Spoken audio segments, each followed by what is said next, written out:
Imagine waking up one morning to a strange discovery.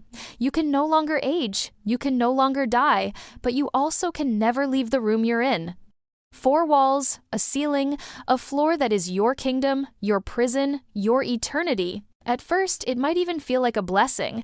You wouldn't worry about time running out. You could binge every book you own, learn every language from the comfort of your bed, practice every skill that doesn't require leaving.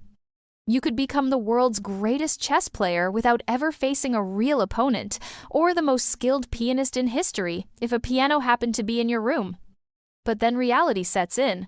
You realize that this immortality is not freedom, it's confinement. Food, for example, where would it come from?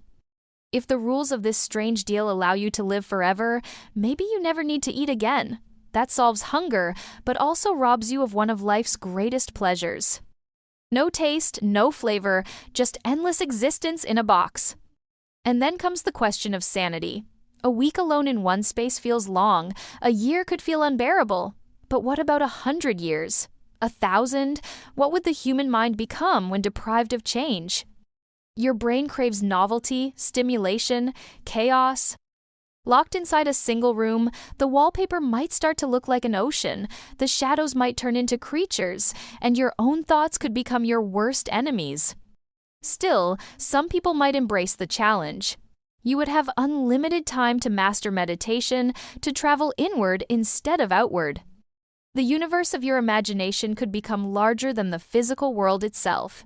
With practice, you could turn memories into landscapes, replaying your favorite days like films. You could write novels in your head, compose symphonies that no one else would ever hear.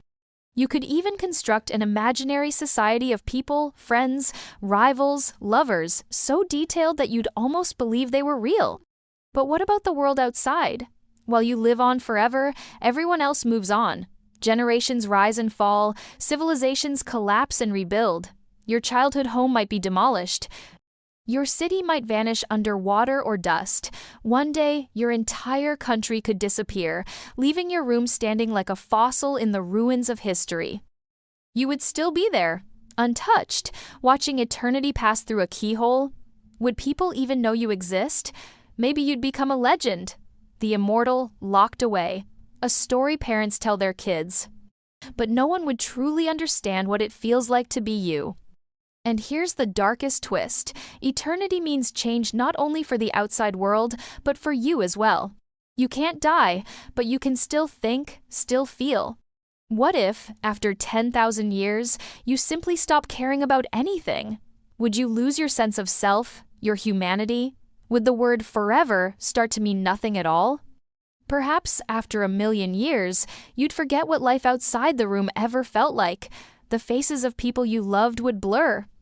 The very concept of outside might fade until your entire reality is nothing more than four walls and the thoughts inside them. But there is another possibility. What if eternity in one room gave you clarity? With no distractions, no rush, no deadlines, you might finally uncover truths that no mortal mind could reach.